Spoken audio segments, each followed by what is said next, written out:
Good morning everybody. আজ একদম আপাতকালীন মতে ভিডিও করা বা তোমাদের একটা ডিক্লারেশন দেওয়া।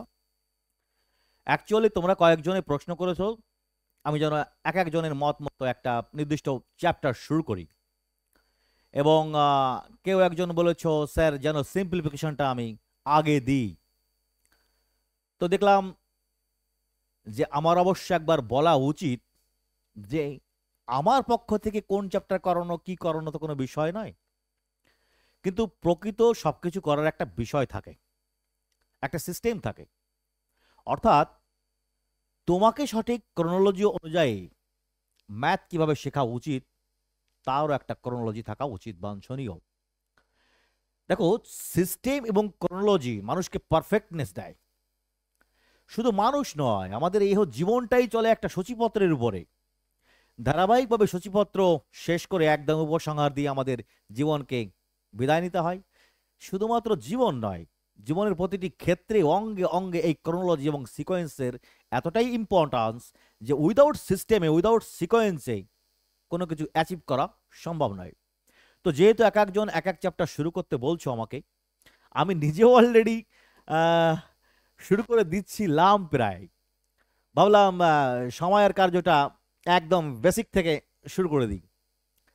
তারপর তোমাদের কমেন্ট আসার পরিণতিতে ভাবলাম যে যদি এ ধরনের কোশ্চেন হয় মাঝে মধ্যেই, কেউ যদি বলে স্যার, আবার আমার এক পুরনো ছাত্র ডিমান্ড, সে আবার এসআই পরীক্ষা দেবে, এখন সে আরপিএফ চাকরি করে, বলছে আমি যেন কম্পাউন্ড ইন্টারেস্টটা করিয়ে দিই। আবার কেউ তোমরা বলছো স্যার সিম্পলিফিকেশনটা করিয়ে দিন। এখন করাতে তো সবই হবে, কিন্তু অ্যাকচুয়ালি বিষয়টা হচ্ছে, আবার আমি ভাবলাম এই যে একদম বেসিক থেকে টাইম অ্যান্ড ওয়ার্ক শুরু করে দেবো। তো এই বেসিক থেকে শুরু করে অ্যাডভান্স পর্যন্ত নিতে গেলে এর যে একটা সিকোয়েন্স বা টেকনোলজিগত অ্যাসিস্ট্যান্স দরকার হয়, সেটা আমার খুব ঘাটা বর্তমানে, বুঝেছো? তো তো ভাবলাম একবার তোমাদের নির্দেশিকা জানিয়ে দেওয়া উচিত অ্যাকচুয়ালি ম্যাথ কোন ফান্ডামেন্টালি করা উচিত। যে বা যারা বলেছো যে স্যার সিম্পলিফিকেশনটা করিয়ে দিন, তো অ্যাকচুয়ালি সিম্পলিফিকেশন কখন করা উচিত বা কোন ক্রোনোলজি জানা করা উচিত সেই সিস্টেমটা একবার দেখো। আর তোমার সেই সিস্টেম করা আছে কিনা আমার জানা নেই, তবে আমার মনে হলো যেন একবার, যেহেতু ম্যাথ আমি শুরু করবো খুব শীঘ্রই বা চ্যাপ্টার ওয়াইজ, আর কিভাবে শুরু করবো সে আজকেও বলে দিচ্ছি। তো কিভাবে ম্যাথ করা উচিত তারও একটা ফান্ডামেন্টাল রুল থাকে। দেখো, তো তোমাদের টোটাল আরআরবির সিলেবাসকে বা চ্যাপ্টার অনুযায়ী বিশ্লেষণ করলে আমি একদম পুরো রেখে দিয়েছি, পুরোটাই দেখো। তো নাম্বার সিস্টেমের মধ্যে তোমাদের প্রথমেই রিয়েল নাম্বার এবং তার প্রপার্টি, অর্থাৎ রেলের ক্ষেত্রে রিয়েল নাম্বারের ক্ষেত্রে প্রচন্ড প্রশ্ন আসে, বিশেষ করে প্রাইম নাম্বার, কোপ্রাইম নাম্বার এবং মূলদ এবং অমূলদ সংখ্যা এবং ভগ্নাংশের ডেসিমাল ফ্র্যাকশন সংক্রান্ত বিশালভাবে আরআরবিতে কোশ্চেন চাওয়া হয়। সে এনটিপিসি হোক, গ্রুপ ডি হোক, আরআরবি, এএলপি, টেকনিশিয়ান, প্রত্যেকটা ক্ষেত্রে। তো then unit digit and trailing zero, শেষ শূন্য সংখ্যা, ছোট chapter. Then factors of numbers, নাম্বারসের ফ্যাক্টর বা উৎপাদক নির্ণয়, তাদের যোগফল নির্ণয়। অ্যান্ড দেন ডিভিজিবিলিটি এবং রিমাইন্ডার। যদি এই নাম্বার সিস্টেমের টপিকটাকে বাদ দিই, তারপরে ক্ষুদ্র ক্ষুদ্র যে আরও সাব টাইপ করা যায় চ্যাপ্টারের, দ্যাট ইজ অ্যালজেব্রা বা বীজগণিত এবং পাটিগণিত, পরিমিতি বা মেনসুরেশন, ট্রাইগোনোমেট্রি, তোমাদের বর্তমানে সিলেবাসের পপুলার কোঅর্ডিনেট জিওমেট্রি এবং জিওমেট্রি। ক্লিয়ার? বাদ গেল না তো কোনোটা? আচ্ছা আচ্ছা, না না, ঠিকই আছে। তো দেখো, তো যেহেতু প্রশ্ন তুলেছো স্যার আমি যেন সিম্পলিফিকেশনটা করিয়ে দিই, তাই না? তো করিয়ে তো আমি দিতে পারি যখন তখন, নো প্রবলেম। কিন্তু অ্যাকচুয়ালি সিম্পলিফিকেশন মানে কি? সরলীকরণ। তা কাকে সরল করবে? বিভিন্ন জটিল জটিল বিষয়কে সরল করবে। কি সেই জটিল বিষয়? তো সিম্পলিফিকেশনের মূল যে টপিকস, আসলে সিম্পলিফিকেশন বলতে যা বোঝায়, যোগ বিয়োগ গুণ ভাগ প্রক্রিয়ার একটা সমন্বয়ে পদের ছোটকরণ, এই একটা টাইপস থাকে। সেখানে ভগ্নাংশের বিভিন্ন যোগ বিয়োগের ব্যাপার থাকে, করণী আর সূচকের ব্যাপার থাকে, বীজগণিতের বিভিন্ন সূত্রের অ্যাপ্লিকেশনের শর্ট ফর্ম, যাতে শর্ট রূপ বা মান নির্ণয় করো। তো আসলে এবং থাকে অ্যারিথমেটিক প্রোগ্রেশন আর জিওমেট্রিক প্রোগ্রেশনের ছোট ছোট ম্যাথ। তো এই ফ্র্যাকশন, করণী, সূচক, বীজগাণিতিক সূত্রাবলীর অ্যাপ্লিকেশনস, অ্যারিথমেটিক প্রোগ্রেশন বা জিওমেট্রিক প্রোগ্রেশন, এই যে 4টি মোট চ্যাপ্টার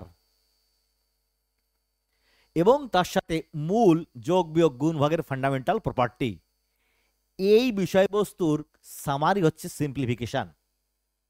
বোঝাতে পারলাম? এই 4টে চ্যাপ্টারের জিস্ট নিয়ে তৈরি হয় সিম্পলিফিকেশন। তো সিম্পলিফিকেশন কেন আলাদা করা? কারণ কারণ সিম্পলিফিকেশন এত এই ধরনের টাইপকে মানে আরআরবি কোশ্চেনে চাওয়া হয়, যার জন্য একটা টপিকসই জন্ম নিয়েছে সিম্পলিফিকেশন। আসলে সিম্পলিফিকেশন কি? কখনো ফ্র্যাকশনের ছোট থেকে বড় মান নির্ণয়, কখনো ইন্ডাইসের করণী নির্ণয় করতে দিচ্ছে, কখনো অ্যালজেব্রিক সূত্রের প্রয়োগ দিচ্ছে, কখনো এপিজিবির ছোট অংশ করে দিচ্ছে। এই দিয়ে একটা বিশাল অংশের সম্ভার বলে একটা আলাদা টপিক বানিয়ে দেয় সিম্পলিফিকেশন। সিম্পলিফিকেশনকে ভেঙে যদি একদম ব্লাস্ট করে দেওয়া হয়, তাহলে পাওয়া যাবে কি? আসলে পাওয়া যাবে ফ্র্যাকশন, ইন্ডাইসেস, অ্যালজেব্রিক যে আইডেন্টিটিস বা সূত্রাবলী ব্যবহার এবং এপিজিবি পাওয়া যাবে। ভেঙে দিলে আসলে সিম্পলিফিকেশন কিছুই থাকবে না। হ্যাঁ, তোমরা বলতে পারো স্যার ওই যোগ বিয়োগ গুণ ভাগ বদমাশ নিয়ম, হ্যাঁ ওইটা থাকে, ব্যাস ওইটুকু সিম্পলিফিকেশন, বাকি তো আর কিছু নেই। তো সিম্পলিফিকেশন করতে গেলে সিম্পলিফিকেশন চ্যাপ্টারে যখনই এপিজিবির ম্যাথ আসবে, সেটা তো পারবে না, তখন তার ব্যাকগ্রাউন্ড লাগবে। যখনই করণীর ম্যাথ আসবে, তখন তো করণীর ব্যাকগ্রাউন্ড বলতে হবে। ফ্র্যাকশনের যে প্রপার্টি, শুদ্ধ ফ্র্যাকশন, সামান্য ভগ্নাংশ, পূর্ণ ভগ্নাংশ, মিশ্র ভগ্নাংশ, তাদের যোগ বিয়োগ গুণ ভাগের প্রপার্টি, দশমিক ভগ্নাংশ, আবৃত দশমিক, অনাবৃত দশমিক, সব প্রপার্টি জানতে হবে। তো তো এই সব প্রপার্টি ভালো করে জানা থাকলে সিম্পলিফিকেশন ফটাফট ধরো, ফটাফট মারো। অল্প কিছু ম্যাথ একটু ট্রিকি থাকে, তার কিছু ডাইভার্সিটি প্যাটার্ন করে দিলে সিম্পলিফিকেশন খতম। কিন্তু তা না করে আগে সিম্পলিফিকেশন করালে এ তো দুনিয়ার কনসেপ্ট দিতে হয়, বুঝেছো? এই জন্য সিম্পলিফিকেশন বলো স্যার আগে করান। বুঝতে পেরেছো কনসেপ্টটা কোথায় দাঁড়ায়? করানো তো যাই, কিন্তু প্রবলেম আমার নয়, তোমাদের ক্ষেত্রে ক্রিয়েট হতে পারে। That's why everything should be arranged in a sequential order. This is the rule of life and this is the fundamental rule of mathematics. জীবনের প্রতিটি অঙ্গ নয়, প্রতিটি সাবজেক্ট, প্রতিটি পরীক্ষা, প্রতিটি ক্রোনোলজি, প্রতিটা ক্ষেত্রেই ক্রোনোলজি সিস্টেম থাকে, যা ক্রোনোলজি সাজাতে হয়। তো তোমাদের ক্ষেত্রে এক এক বইতে এক এক রকম, কোশ্চেন সেটে কোশ্চেন রকম। এই যে প্রকৃত সেট আপ কি হওয়া উচিত অ্যাকচুয়ালি ম্যাথের, কোন চ্যাপ্টারের পরে কোন চ্যাপ্টার করা উচিত, তার একদম জিস্ট ক্রোনোলজি আমি সাজিয়ে রেখেছি। পাটিগণিতের ক্ষেত্রেও একদম পার্সেন্টেজ, রেশিও প্রপোর্শন, তারপরে mixture, profit and loss, average, তারপরে পার্টনারশিপ, টাইম অ্যান্ড ওয়ার্কের সঙ্গে সঙ্গে টাইম অ্যান্ড স্পিড, তার সঙ্গে সঙ্গে বোট অ্যান্ড স্ট্রিম, অ্যান্ড সঙ্গে সঙ্গে পাইপ অ্যান্ড সিস্টার্ন, আর দেন দুটো interest, simple and compound interest. আর যদি তোমরা মনে করো ওই যে ডিসকাউন্ট ফিসকাউন্টের ব্যাপার, সে তো ওই পার্সেন্টেজের ভিতরে ডিসকাউন্ট থাকে, ঠিক আছে? তো এইভাবে সাজানোর কিছু রুল আছে। এইভাবে করলে কি হয়, ম্যাথের ব্রেনটা পাক্কা হয় এবং কভারেজটা সুবিধা হয়। দেখো, এই ক্ষুদ্র ক্ষুদ্র ফল, ক্ষুদ্র ক্ষুদ্র পরিমার্জনের মাধ্যমেই তো তিল থেকে থেকে তাল হয়, তাই না? বিন্দুতে সিন্ধু মানুষ কি করে দেখে? সিন্ধুতে গিয়ে তো দেখতে হয় না, অনুমান কল্পনার মাধ্যমে শিখতে হয়। তো প্রত্যেকটা জিনিসের সুসজ্জিত পরিমার্জিত হওয়া মানেই স্মার্ট স্টাডি। কথায় বলে smart study, smart study, smart study. Smart study কি কিনতে পাওয়া যায় বাজারে? স্মার্ট বলে পৃথিবীতে কিছু নেই। প্রতিটি জিনিসের পরিমার্জিত, সংসর্জিত, একদম সঠিক অ্যাকুরেট ট্রু হওয়ার চেষ্টা করাটাই স্মার্ট স্টাডি। অটোমেটিক চেষ্টা হয়ে যায়।